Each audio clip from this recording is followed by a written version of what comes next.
Hello students, मैं सागर जैन और आप सभी का मेरे चैनल सारांश क्लासेस रामगढ़ में स्वागत है। आज मैं आपको मैथ में नंबर सिस्टम की ट्रिक के बारे में बताऊंगा। उसमें भी अपन चैप्टर करेंगे यूनिट डिजिट का कि इकाई अंक कैसे निकलते हैं। तो सबसे पहले आपको ये पता होना चाहिए इकाई अंक किसे कहा जाता है। तो देखिएगा यहाँ पर एक संख्या लिखी मैंने, तो इसमें पूछा गया कि भाई इकाई का अंक क्या है। तो इकाई का अंक क्या होता है, लास्ट की जो संख्या होती है उसे इकाई का अंक बोला जाता है। यहाँ पर लास्ट में 2 है तो इकाई का अंक अपना क्या कहलाएगा, 2 कहलाएगा। इसे इकाई बोलते हैं, इसे दहाई, इसे सैकड़ा, इसे हजार, आगे संख्या आती है तो 10,000, फिर लाख, 10 लाख, करोड़। ठीक है, तो क्वेश्चन कैसे आते हैं इसमें, तो देखिएगा एक संख्या लिखी मैंने, इसमें पूछ लिया गया कि यूनिट डिजिट क्या होगा। तो देखिएगा लास्ट की संख्या इसमें क्या है, 8। इसमें क्या डिजिट है, इकाई का अंक 1। तो 8 इंटू 1 करने पर 8, तो आपका आंसर क्या आ जाएगा, इकाई का अंक 8। नेक्स्ट देखते हैं, इसमें इकाई का अंक क्या होगा। तो इकाई का अंक इसमें 8 है, इसमें लास्ट का 9 है। तो 9 इंटू 8 करने पर 9 8 72, तो लास्ट का डिजिट 2 है, तो आंसर अपना इकाई का अंक 2 कहलाएगा।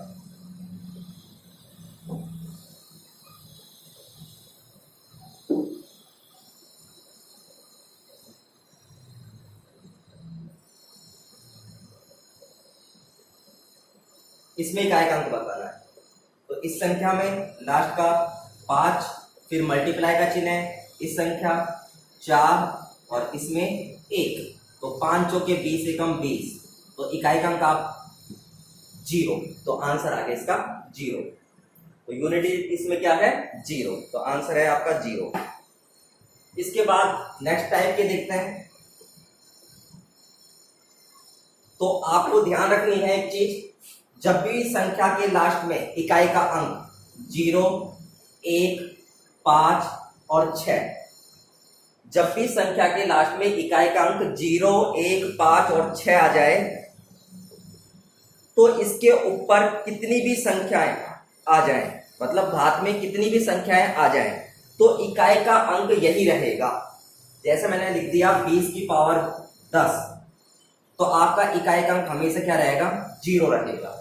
जैसे लिख दिया 31 की पावर 13, तो इकाई का अंक आपका हमेशा रहेगा 1।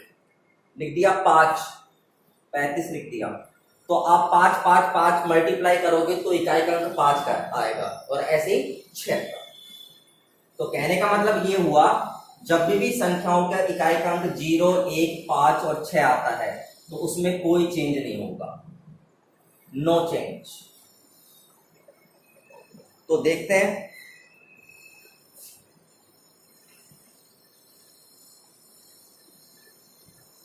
जैसे मैंने क्वेश्चन दिया 7696 की घात 351,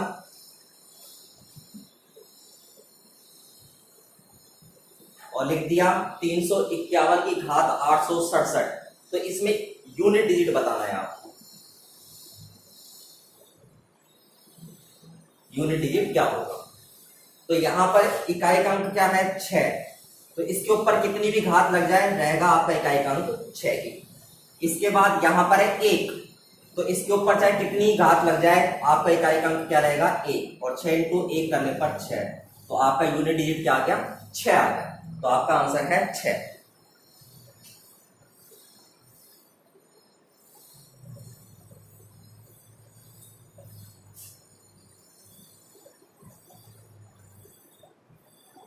इसके बाद और भी संख्याएं हैं, जैसे 2, 3, 4, 7, 8, 9, उसमें क्या होगा।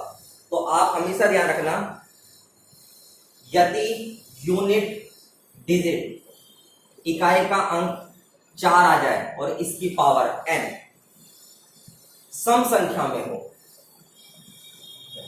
बोले तो इवन नंबर में, तो क्या करेंगे, जब भी संख्या सम में होगी, जैसे मैंने 4 की पावर n की जगह 2 रख दिया, तो आपका हमेशा रहेगा 6 इकाई का। ये 4 का स्क्वायर होता है 16, और 16 का इकाई का अंक क्या हो जाएगा, 6 हो जाएगा। और जब भी विषम संख्या में आ जाए तो ये 4 है तो हमेशा ध्यान रखना 4 ही रहेगा, क्योंकि 2 अंक के बाद वापस से विषम संख्या ही आएगी। पहला दिया 4 की पावर 1 तो 4 आया, 4 की पावर 2 तो 6 आया, 4 की पावर 3 फिर वापस से रिपीट हो गया वही अंक 4 आ गया। तो इसलिए ध्यान रखना कि जब भी सम संख्या में होगी तो आपका इकाई अंक रहेगा 6, और ओड संख्या में होगी विषम संख्या में तो आपका इकाई अंक रहेगा 4। इसके बाद एक और डिजिट है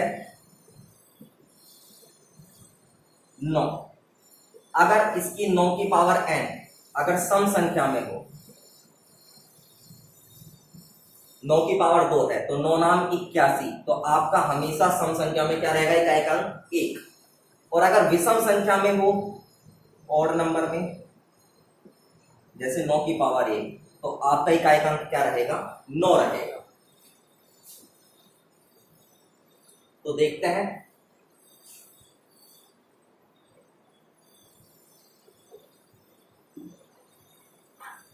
जैसे मैंने क्वेश्चन दिया 989 की पावर 367 इंटू 884 की पावर 332, तो आप देख रहे हो इसकी घात पावर है वो 367 विषम संख्या है। तो 9 की पावर जब भी विषम में रहेगी तो आपका इकाई अंक क्या रहेगा हमेशा 9 ही रहेगा, इंटू यहां पर है 4 और इसकी घात है सम संख्या, और मैंने आपको बताया जब भी 4 की पावर सम संख्या रहेगी तो आपका इकाई अंक क्या रहेगा 6 रहेगा। तो इन दोनों का मल्टीप्लाई 9 6 की 54, तो यूनिट डिजिट आपका आंसर क्या आ जाएगा 4। तो ये आंसर। नेक्स्ट लेते हैं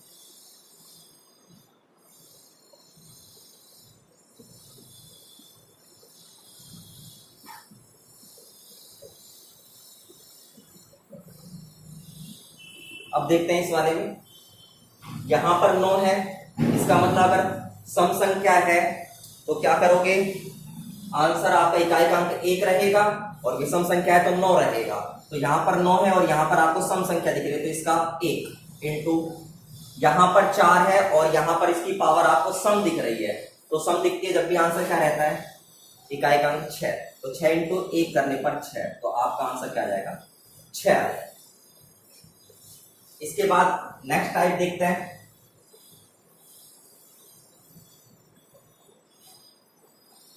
अब आपकी संख्याएं बच रही हैं 2 3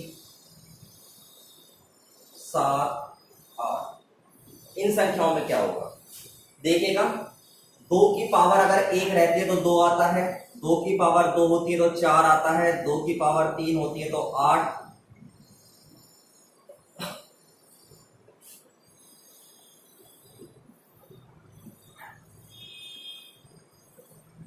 अब आप देख रहे हो 2 की पावर 1 है तो 2 इकाई अंक, 2 की पावर 2 है तो इकाई का अंक 4, 2 की पावर 3 है तो इकाई का अंक 8, 2 की पावर 4 है तो इकाई का अंक 6 और 2 की पावर 5 है तो इकाई का अंक 2। इसका मतलब 1 के बाद अगर दोबारा 5 पावर आ जाए तो दोबारा से वही इकाई का अंक रिपीट हो जाता है। तो हमेशा ध्यान रखना 2 3 7 8 अगर ये संख्याएं होगी तो हमेशा ध्यान रखना है आपको कि इनकी पावर आपको 4 बनानी है, मतलब 4 के बाद वापस से वही संख्या रिपीट हो रही है, तो इसलिए हमेशा ध्यान रखना 2 की पावर आपको 4 मतलब 4 का ही भाग देना होगा जो भी घात आ जाती है। तो देखते हैं क्या करते हैं क्वेश्चनों में।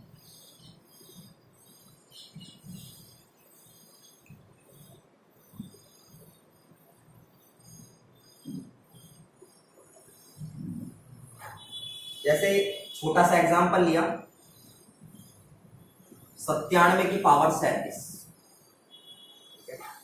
यहां पर 7 है और इसकी पावर है 37, तो आपको ध्यान रखना 4 पावर के बाद वापस से वही अक्षर रिपीट होता है, तो इस 37 के अंदर आपको 4 का भाग लगाना है। तो 4 9 36, कितना शेष बचा 1, और जितना भी शेष बचेगा रिमेंबर बचेगा उसको आपको इसकी पावर बना देना है। तो 7 की पावर 1 बन जाती है तो भी आपका यूनिट डिजिट क्या आएगा 7 आएगा, तो आपका आंसर क्या हो गया 7 हो गया। नेक्स्ट देखते हैं,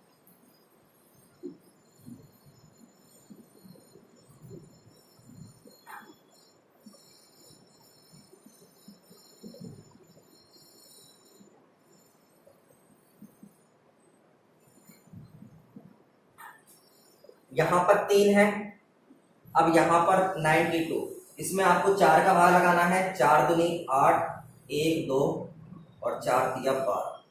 अब यहां पर कुछ भी शेष नहीं बचा, 0 बचा। तो हमेशा ध्यान रखना, जब भी 0 शेष बचता है, पूरा पूरा भाग जा रहा है, तो जितने का आपने भाग लगाया है उतनी इसकी पावर बन जाएगी। तो आपने 4 का भाग लगाया तो 4 इसकी पावर हो गई, इंटू 5 है, 5 के ऊपर कितनी घात आ जाए, पावर आ जाए, तो आपका इकाई का अंक क्या रहेगा, 5 रहेगा। तो इनको अलग अलग मल्टीप्लाई कर देना, 3 तिया 9, 9 तिया 27, तो 7 बचा, और 7 तिया 21, तो 1 बचा। तो 1 इंटू 5 करने पर क्या आएगा आपका आंसर, 6। तो यही आपका आंसर है।